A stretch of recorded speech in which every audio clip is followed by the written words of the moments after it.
तो second natural reason जो हम डिस्कस करेंगे वो है मानसून नेचुरल रीजन। तो सबसे पहले जैसे कि हमने टाइगा के टाइम पे डिस्कस किया था, पहले हम लोकेशन की बात करेंगे कि लोकेशन कैसी है। तो लोकेशन है 5 डिग्री से 30 डिग्री नॉर्थ और साउथ। तो नॉर्दर्न हेमिस्फेयर में भी सदर्न हेमिस्फेयर में भी 5 डिग्री से लेकर के 30 डिग्री के बीच में ये रीजन पाया जाता है, नेचुरल रीजन। इसके अलावा क्या है कि बेसिकली इसके बीच में कैसे होगा, नॉर्थ और साउथ में माइग्रेशन ऑफ ITCZ। मैंने बताया था ना कि ITCZ जो है वो माइग्रेट करता रहता है कि पहले नॉर्थ में चला गया फिर साउथ में चला गया। तो अगर टाइगा वाला जो वीडियो है अगर आप उसमें देखोगे तो मैंने थोड़ा सा एक्सप्लेन किया है कि ITCZ की मूवमेंट होती है इक्वेटर से गर्मियों में नॉर्थ में। जब नॉर्दर्न हेमिस्फीयर में गर्मी होती है तो वो इक्वेटर से नॉर्दर्न हेमिस्फीयर में चला जाता है, और जब सदर्न हेमिस्फीयर में गर्मी होती है तो वो इक्वेटर से सदर्न हेमिस्फीयर में चला जाता है। तो 5 से 30 डिग्री के बीच में ये मिलता है। इसके अलावा लॉन्गिट्यूड जो है वो 30 डिग्री ईस्ट से लेके 140 डिग्री ईस्ट तक। ठीक है, कौन सा एरिया है? 30 डिग्री ईस्ट। 30 डिग्री ईस्ट क्या है? ये वाला एरिया जो है अफ्रीका का, ये वाला, और 140 डिग्री तक। ठीक है, तो बेसिकली ऑस्ट्रेलिया का ये वाला जो एरिया है। ठीक है, इसके अलावा ये वाला पोर्शन सब इसमें आता है। ठीक है, यहाँ से लेकर के यहाँ तक, और कुछ पोर्शन ऑस्ट्रेलिया का। और 5 डिग्री से लेके 35 डिग्री वेस्ट से 100 डिग्री वेस्ट तक। तो ये जो पोर्शन है अफ्रीका का कुछ, ये और कुछ साउथ अमेरिका का ब्राज़ील वाला पोर्शन, ये दोनों इसमें इंक्लूड हो जाएंगे। तो 30 डिग्री से 140 डिग्री ईस्ट और 35 डिग्री वेस्ट से 100 डिग्री वेस्ट तक ये एरिया पाया जाता है। 3 ब्रॉड रीजन है। एक है नियोट्रॉपिक। नियोट्रॉपिक का मतलब वो जो है ना सेंट्रल अमेरिका, जो हमने डिस्कस किया था कि मैक्सिको और कैरिबियन आइलैंड्स, तो ये वो वाला area Caribbean islands, particularly West Indies में। तो ये जो एरिया है ना बेसिकली साउथ अमेरिका, ये नॉर्थ अमेरिका के साथ उसके बीच का जो एरिया है कैरिबियन आइलैंड्स, तो यहाँ पे होती है। फिर है इंडो मलेशियन जोन। तो इंडिया से लेके मलेशिया इंडोनेशिया तक का जो जोन है उसको बोलते हैं इंडो मलेशियन जोन। उसमें साउथ एशिया लिखोगे, साउथ एशिया में सारे कंट्रीज लिखोगे, Pakistan, India, Sri Lanka, Bhutan, Nepal, Burma, Myanmar. फिर साउथ ईस्ट एशिया की कंट्रीज, यहाँ पे इंडोनेशिया में भी इसका इफेक्ट है, मलेशिया में भी इसका इफेक्ट है। ठीक है, फिलीपींस वगैरह जो है उस एरिया में भी इसका इफेक्ट मिलता है। तीसरा एरिया है ईस्ट अफ्रीका और नॉर्थ ऑस्ट्रेलिया। तो अभी जो मैंने मैप में दिखाया था कि ईस्ट अफ्रीका का कुछ कुछ पोर्शन है, ठीक है, जो इसमें पड़ता है 30 डिग्री साउथ में, और इस एरिया में 30 डिग्री ईस्ट से 140 डिग्री ईस्ट, इसके बीच में पड़ता है अफ्रीका। ठीक है, नियोट्रॉपिक्स पड़ता है 35 डिग्री वेस्ट से 100 डिग्री वेस्ट, और ईस्ट अफ्रीका नॉर्थ ऑस्ट्रेलिया पड़ता है 30 डिग्री ईस्ट से 140 डिग्री ईस्ट के आसपास। ठीक है, कुछ छोटे मोटे एरियाज हैं जहाँ पे और भी मिलता है ऐसा एरिया, लोकलाइज कुछ इफेक्ट हो गया। तो साउथ अफ्रीका में मिलता है, साउथ ब्राज़ील में मिलता है, साउथ ईस्ट USA में जो फ्लोरिडा वाली कोस्ट है वहाँ मिलता है, और साउथ चाइना में मिलता है, और थोड़ा बहुत जापान में भी मिलता है। तो ये माइनर एरिया है, छोटा मोटा इफेक्ट यहाँ पे भी है, लेकिन ब्रॉडली जो है 3 मेजर एरियाज वो कैरिबियन वाले, इंडियन मलेशिया वाला, और ईस्ट अफ्रीका और नॉर्थ ऑस्ट्रेलिया वाला। और ये लैटिट्यूड आपको लिखने हैं ध्यान से उसके अंदर कि यहाँ पर ही पाया जाता है। अब बात करते हैं यहाँ के क्लाइमेट की। ठीक है, तो रेनफॉल कैसी होती है? से मानसून जाना ही किसके जाता है? मानसून का मतलब ही बारिश से होता है। तो it shows a clear seasonal pattern. ठीक है, सीजन का पैटर्न दिखता है आपको कि एक सीज़न है जून से स्टार्ट होता है और अगस्त सितंबर तक, जहाँ पे रेनफॉल ज़्यादा है। ठीक है, और बाकी टाइम रेनफॉल कम है। तो ये जो टाइम है ना, मई के एंड से जून से स्टार्ट होकर के, और ये जो टाइम है आपका सितंबर तक का, ये जो पीरियड है ये मानसून वाला पीरियड है। तो इस टाइम पे एकदम से बारिश बहुत ज़्यादा बढ़ जाती है और बाकी टाइम पे बारिश कम रहती है। तो ऐसे रेनफॉल के पैटर्न को, ऐसा जो सीज़न में चेंज हो, जैसे सीज़न चेंज हुआ तो जैसी ठंड आई रेनफॉल कम होगी, और उसके बीच में एक ड्राई सीजन है और एकदम से ये मानसून वाला पीरियड है तो बारिश एकदम से बढ़ गई। तो क्लियर सीजनल पैटर्न है। क्यों होता है सीजन का पैटर्न? क्योंकि माइग्रेशन ऑफ ITCZ, मैंने यहाँ पे बताया था जब टाइगा वाली वीडियो डिस्कस कर रहे थे कि जो ट्रॉपिक्स के बीच में जो एरिया होता है, ट्रेड विंड्स होती हैं जहाँ कन्वर्ज करती हैं, जहाँ मिलती हैं, उसको बोलते हैं ITCZ। अब ये ITCZ जो होता है वो मूव करता है सन की मूवमेंट के साथ। तो जब गर्मी आती है तो सन नॉर्दर्न हेमिस्फेयर में ज़्यादा हाई हो जाता है, ठीक है। तो जैसे ही हाई होगा तो ITCZ भी ऊपर मूव कर गया, ठीक है। तो ITCZ जैसे ही ऊपर मूव करेगा, फॉर एग्जांपल ये इक्वेटर है, ठीक है, एक ITCZ ये पूरा अर्थ है, ठीक है, और ये है इक्वेटर।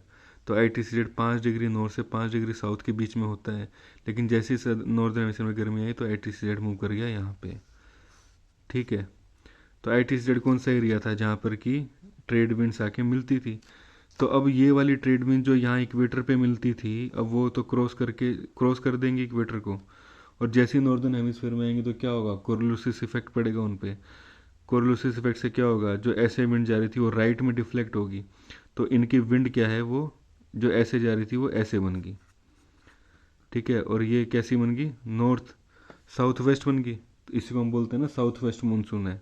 तो ये वाली विंड इक्वेटर क्रॉस करके, जो सदर्न हेमिस्फीयर की ट्रेड विंड्स थी वो इक्वेटर क्रॉस कर लेती हैं और साउथ वेस्ट की डायरेक्शन से आती हैं, तो साउथ वेस्टर्ली बोलते हैं इनको, और ये मानसून लेके आती हैं। तो माइग्रेशन ऑफ ITCZ की मूवमेंट की वजह से ये हुआ है। तो हाई सन हो जाता है ITCZ जब नज़दीक आ जाता है, तो रेनफॉल और टेम्परेचर दोनों बढ़ जाएंगे। जब लो सन होगा, जब विंटर्स आएंगी, तो ITCZ दूर हो जाएगा, रेनफॉल कम हो जाएगी, और सब ट्रॉपिकल हाई प्रेशर, तो ये वाला एरिया जो है ITCZ वगैरह सब नीचे मूव कर जाएगा।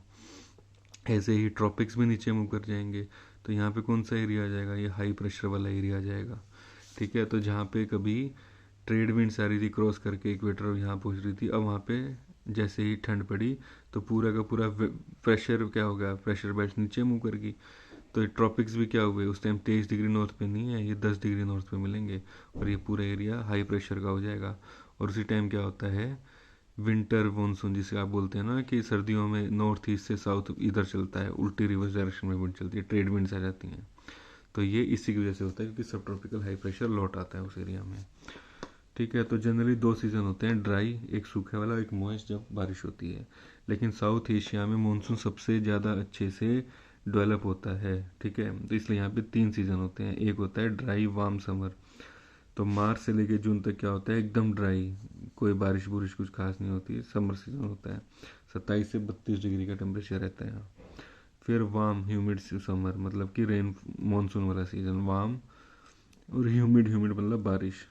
यहाँ ड्राई है, यहाँ बारिश है, जुलाई से अक्टूबर तक 20 से 30 डिग्री। और फिर ड्राई विंटर में बारिश ज़्यादा नहीं होती, नवंबर से फरवरी तक 10 से 27 डिग्री का टेम्परेचर रहता है, ठीक है। तो आप ये देख लो कि ये बारिश वाला सीजन ये है, मानसून वाला सीजन 292 सेंटीमीटर यहाँ पे बारिश हो रही है इस एरिया में, ठीक है। टेम्परेचर का अगर आप बात करोगे तो टेम्परेचर की रेंज ज़्यादा नहीं होती है, ठीक है, 25 डिग्री के आसपास रहता है, ठीक है। फिर वो बढ़ जाता है मानसून से पहले, फिर मानसून के टाइम पे फिर कम होके उतना ही चलता है। फिर अक्टूबर हीट का टाइम आता है, जब मानसून निकल जाती है तो एक बार गर्मी हल्की सी बढ़ती है, फिर वो दोबारा उसी पे आ जाता है। तो ये वाला जो ये टाइम है ना जब टेम्परेचर बढ़ रहा है, इसको इस टाइम पे बारिश नहीं होती, इसको बोलते हैं ड्राई सीजन। ये वाला पीरियड है जो टेम्परेचर कम हो गया और मानसून आ गया, और ये वाला पीरियड है पूरा का पूरा विंटर वाला, ठीक है। तो ये टेम्परेचर का हो गया, ये सन की मूवमेंट दिखा रहा है, ठीक है, ये सन की मूवमेंट दिखा रहा है। तो मार्च के टाइम पे क्या होता है, इक्वेटर पे होता है ITCZ, ठीक है। फिर ये ITCZ जून के आसपास यहाँ होता है 23 डिग्री नॉर्थ के आसपास, ठीक है, जो ट्रॉपिक जहाँ ख़त्म होता है वहाँ पे पहुँच जाता है ITCZ। फिर ये 0 डिग्री पे आ जाता है, और फिर दिसंबर के आसपास, दिसंबर में ये दोबारा क्या 23 डिग्री साउथ पे। तो मार्च में 23 डिग्री नॉर्थ पे, मार्च में ये 0 डिग्री पे होता है, जून में ये 23 डिग्री नॉर्थ पे होता है मानसून के टाइम पे, सितंबर में ये फिर 0 डिग्री, और दिसंबर में ये 23 डिग्री साउथ। तो समझ आ गया होगा अब आपको मेरा अंदाजा है। तो अब बात करते हैं रेनफॉल की। तो रेनफॉल कैसी है कि 150 सेंटीमीटर के आसपास रेनफॉल मिल जाती है, ठीक है। लेकिन वेरिएशन बहुत ज़्यादा होता है, आपको एक साल से दूसरे साल के बीच में बहुत ज़्यादा गैप दिखेगा। तो 2 तरह का वेरिएशन है, डिफरेंस। एक तो टेम्पोरल, मतलब टाइम के साथ, एक साल ज़्यादा बारिश हुई, एक साल कम, तो टेम्पोरल डिफरेंस बहुत दिखेगा। और एक स्पेशल मतलब एक एरिया में कम हुई, एक एरिया में ज़्यादा हुई। तो ये इतना ज़्यादा डिफरेंस क्यों होता है? क्योंकि जो रेनफॉल होती है वो 4 ही महीने के लिए आती है इस एरिया में। 4 महीने के लिए मानसून आता है, उसी टाइम 90% बारिश हो जाती है। तो उसी टाइम अगर कुछ हल्की फुल्की दिक्कत होगी तो या तो उस साल बारिश कम हो जाएगी, या कुछ एरियाज में हो जाएगी, कुछ में नहीं होगी। तो वेरिएशन बहुत ज़्यादा होता है। जब बारिश हो रही होती है तो पानी सरप्लस हो जाता है, बाढ़ आ रही होती है देश में। और जब ड्राई सीजन हो रहा है तो तब अकाल पड़ रहा होता है, पानी की कमी हो जाती है। ठीक है, जब गर्मी पड़ रही होती है तो उस टाइम पे इवेपो ट्रांसपिरेशन भी बहुत ज़्यादा होता है। तो सॉइल के अंदर का जो पानी होता है, इतनी गर्मी होती है, वो भी उड़ जाता है और सॉइल में क्रैक बन जाते हैं। ब्लैक सॉइल में देखे होंगे ना आपने, क्रैक पड़ जाते हैं। तो सॉइल का जो वाटर लेवल है, वाटर टेबल, वो भी नीचे चली जाती है। एक है मानसून वाला जो एशिया है वो south east to north east, मैंने आपको समझाया था ना, साउथ वेस्ट से आती है इक्वेटर को क्रॉस करके विंड, तो साउथ वेस्ट से आती है और नॉर्थ ईस्ट तक जाती है। अगर कहीं पे भी पहाड़ आ गया, ओरोग्राफी आ गई, मतलब पहाड़ आ गया, तो उसका इफेक्ट ज़्यादा होता है, वहाँ पे रेनफॉल ज़्यादा होगी। जहाँ भी पहाड़ बीच में आ गया, पर यहाँ से विंड आ रही है, ये वेस्टर्न घाट है, तो इस पर हिट करेगी, राइज करेगी तो ठंडा हो जाएगी। उसकी मॉइस्चर होल्ड करने की जो कैपेसिटी है, जितना पानी वो रख सकती है, उसकी कैपेसिटी कम हो जाएगी ठंडे होने पे, और वो पूरा मॉइस्चर बारिश कर देगी वहाँ पे। और वेस्ट कोस्ट पे जनरली ज़्यादा बारिश होती है। ठीक है, ये इसी एरिया में, मानसून वाले एरिया में अक्टूबर के टाइम पे क्या होता है, जब ITCZ की मूवमेंट हो रही होती है ना, तो ITCZ क्या है बेसिकली, ITCZ पे दोनों विंड्स मिल रही होती हैं। ठीक है, तो यहाँ से भी अगर साइक्लोन कब बनता है, जब इधर से भी प्रेशर लग रहा है, इधर से भी, तो वो घूमने लग जाता है। तो ITCZ जब नीचे इक्वेटर की तरफ जाने लगता है सितंबर के आसपास, तो यहाँ पे साइक्लोन बनने लगते हैं अरेबियन, इसमें बे ऑफ बंगाल में। तो जोन ऑफ साइक्लोन्स भी है ये। ठीक है, तो ये वाली डायरेक्शन होती है। विंटर में यहाँ से आ रही होती है, सब ट्रॉपिकल है। समर सीजन मानसून के टाइम पे ये विंड है नॉर्थ वेस्ट, साउथ वेस्ट से नॉर्थ ईस्ट, और विंटर में नॉर्थ ईस्ट से साउथ वेस्ट। तो ये है इसके क्लाइमेट की कंडीशन। अब बात करते हैं यहाँ के बेसिकली इकोनॉमिक और ह्यूमन और इकोनॉमिक लाइफ के बारे में। ठीक है, तो अगर आप मानसून वाले एरिया कैसे हैं, साउथ एशिया है, कैरिबियन है, ठीक है, साउथ ईस्ट एशिया है, मलेशिया, इंडोनेशिया, कैसे एरिया हैं ये वो एरिया है जहाँ पे जनसंख्या का घनत्व सबसे ज़्यादा है, हाई पॉपुलेशन डेंसिटी। ठीक है, पॉपुलस कंट्रीज़ हैं, बहुत जनसंख्या वाले कंट्रीज़ हैं, लेकिन जनसंख्या ज़्यादा है, लेकिन इनकम लेवल बहुत कम है। ठीक है, तो इनकम बहुत कम है उस एरियाज में जो लोग रह रहे हैं उनकी। तो जनरली ये कंट्रीज़ कैसे हैं, तो या तो वो डेवलपिंग है, डेवलप्ड कंट्रीज़ नहीं है, या तो डेवलपिंग है या अंडर डेवलप्ड है, या तो डेवलपमेंट हुई नहीं है या अभी डेवलपमेंट धीरे धीरे होनी स्टार्ट हुई है। ये देश कैसे देश हैं जो जनरली एग्रीकल्चर के लिए जाने जाते हैं। मेन ऑक्यूपेशन, मैक्सिमम जनसंख्या की जो लगभग 60-70% जनसंख्या जो है, जनता जो है, वो बेसिकली खेती बाड़ी कर रही होती है, एग्रीकल्चर कर रही होती है। अब एग्रीकल्चर में भी 4-5 ट्रेंड्स के ट्रेंड है। एक है सब्सिस्टेंस फार्मिंग। सब्सिस्टेंस का मतलब होता है कि वो बेचने के लिए अनाज नहीं उगाया जाता, वो अनाज उगाया जाता है अपने के लिए। ठीक है, अपना काम चलाने के लिए। ठीक है, ज़मीन छोटी होती है, इन्वेस्टमेंट उसमें कुछ ट्रैक्टर ट्यूबवेल ये लगवा दे, इतनी कैपेसिटी नहीं होती उनके पास, तो वो क्या करते हैं, वो इतना उगाते हैं कि उनका खुद का खर्चा चल जाए। तो सब्सिस्टेंस फार्मिंग बोलते हैं उसको। इंटेंसिव फार्मिंग होती है जहाँ पे भी इरिगेशन, तो सब ये वाली फार्मिंग क्या क्या उगाएंगे, वहाँ गेहूँ उगाते हैं और बाजरा बाजरा उगाते हैं सब्सिस्टेंस में। लेकिन जहाँ पे भी पानी अवेलेबल होगा, बारिश ज़्यादा होगी या कैनाल या और तरह की इरिगेशन अवेलेबल होगी, तो वहाँ पे इंटेंसिव कल्टीवेशन, मतलब कि एक ज़मीन को पूरा साल उसमें बुताई और जो है चलती रहती है, तो पूरा साल उसको खेती बाड़ी के लिए यूज़ किया जाता है इंटेंसिवली। 2 क्रॉप 3 क्रॉप, ठीक है, 2 धान के हो गए, 1 गेहूँ का हो गया, तो पूरे साल उसमें खेती बाड़ी चलती है। तो राइस, ठीक है, धान जो होता है बेसिकली, शुगर केन, गन्ना, ईख, ठीक है, ये वाली जो इरिगेशन होती है वो इंटेंसिव, कि जिसमें एक ही लैंड को, एक ही ज़मीन को बार बार यूज़ करना।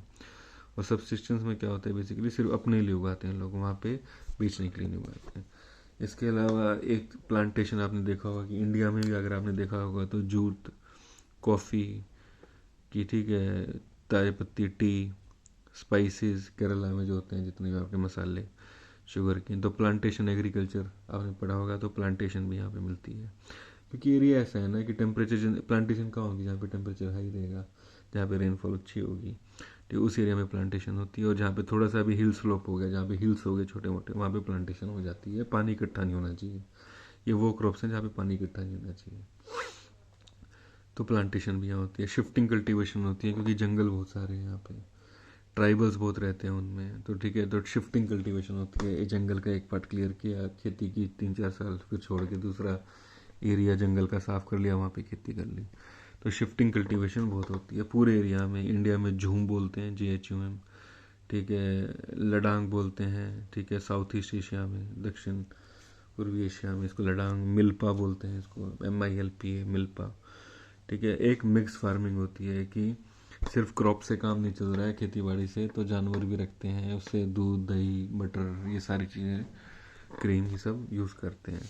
तो ठीक है, 5 तरह की एग्रीकल्चर यहाँ पे देखने को मिलती है। इसके अलावा ये तो हो गया एग्रीकल्चर वाला एरिया जहाँ पे खेती बाड़ी हो रही है। और बहुत बड़ा एरिया होता है जिसको बोलते हैं सवाना। सवाना वो एरिया होता है कि जहाँ पे जैसे ही बारिश आती है पेड़ वेड़ उग जाते हैं, एनर्जी मिल जाती है। और बहुत बड़ा एरिया है जो ओपन ट्रीज होते हैं और बीच में घास होती है, कि एक एरिया में ये ट्रीज हैं, फिर घास है, फिर ट्रीज हैं, फिर घास है। तो इस टाइप का एरिया होता है, ठीक है। आपने डिस्कवरी वगैरह में देखा होगा ना, छोटे छोटे पेड़ होंगे, 5 मीटर, 7 मीटर, 10 मीटर के पेड़ होंगे। वो फिर बहुत बड़ा एरिया होगा जहाँ घास होगी, बड़ी बड़ी लंबी लंबी घास होगी, 3-3, 4-4 मीटर की। तो उस तरह का एरिया जो होता है ना, कि इतनी बारिश तो है नहीं कि जंगल में बदल जाए, ना इतना कम बारिश है कि वो रेगिस्तान बन जाए, तो ना रेगिस्तान वाली कम बारिश है, ना जंगल वाली ज़्यादा तेज़ बारिश है। तो इतनी बारिश होती है कि कहीं पे, जहाँ पे थोड़ी सी, कहीं पे पेड़ उग गए, कहीं पे घास रहेगी। तो इस टाइप का जो एरिया उसको सवाना बोलते हैं। तो जैसे ही बारिश आती है वहाँ घास उगने लगती है। तो यहाँ पे किस टाइप का कल्चर है, यहाँ पे बेसिकली नोमैडिक कैटल कल्चर है। नोमैडिज्म पढ़ा होगा ना, मैं नोमैडिक कल्चर, कि जो क्या करते हैं कि अपने बेसिकली पशुओं को लेकर के, ठीक है, वो भेड़ हो सकती हैं, बकरी हो सकती हैं, गाय हो सकती है, कुछ भी हो सकता है, बेसिकली उनको लेके एक एरिया से दूसरे एरिया में मूव करते हैं, ठीक है। ये जो जानवर होते हैं ना, पशु होते हैं, यही उनकी असली पूंजी होती है, वेल्थ होती है, ठीक है। सीजनल माइग्रेशन होता है कि एक सीज़न में उनको पता है कि यहाँ घास मिल जाएगी तो वहाँ चले जाएंगे, दूसरे सीज़न में पता है उनको वहाँ घास मिलेगी तो वहाँ चले जाएंगे। वो घास और ये सब ढूंढते घूमते हैं। जो वो इन पशुओं से फिर जो दूध मिल गया, बटर मिल गया, उसको यूज़ करते हैं, कुछ बेच देते हैं। जो ट्रीज़ हैं, जो मैंने बताया सवाना में, कुछ घास होती है, कुछ पेड़ होते हैं, पेड़ को काट करके उसको चूल्हे में अग्नि का काम उससे लेते हैं, उसको जलाते हैं, उसको एनर्जी लेते हैं, ठीक है। इसके अलावा जो दूसरा पॉइंट है बेसिकली वो है कि इस एरिया में फॉरेस्ट मिलेंगे आपको। फॉरेस्ट किस तरीके के, कि माउंटेन है, इस एरिया में माउंटेन मिलेगी तो वहाँ पे अलग फॉरेस्ट है। किस तरह के फॉरेस्ट हैं? डेसिडियस फॉरेस्ट कौन से होते हैं कि मानसून के टाइम पे तो उनके पास पूरा पानी है, लेकिन जैसे ही सर्दियों में पानी कम होता है तो वो अपने पत्ते झड़ जाते हैं उनके, क्योंकि एनर्जी सेव करनी होती है, क्योंकि पानी तो है नहीं, खाना पूरा बन नहीं रहा, तो पत्तों को वो छोड़ देते हैं, झड़ जाते हैं पत्ते। तो इस तरह की ट्रीज को बोलते हैं डेसिडियस ट्रीज। तो टीक का पेड़ है, शीशम का पेड़ है, सैंडलवुड का पेड़ है, ये सारे कैसे पेड़ हैं जो बेसिकली अक्टूबर नवंबर के पास या जनवरी फरवरी के बाद जाकर के अपने पत्ते झाड़ देते हैं, तो वो डेसिडियस टाइप ऑफ ट्रीज हैं। इस तरह के पेड़ क्यों हैं? क्योंकि मानसून टाइप का क्लाइमेट है, एक सीजन में बारिश पूरी होती है और बाकी में कम होती है। इन फॉरेस्ट में क्या है, ट्राइब्स रहते हैं, लेकिन आजकल ये कैसे है, वुड कैसी है, हार्डवुड टिम्बर है, ठीक है।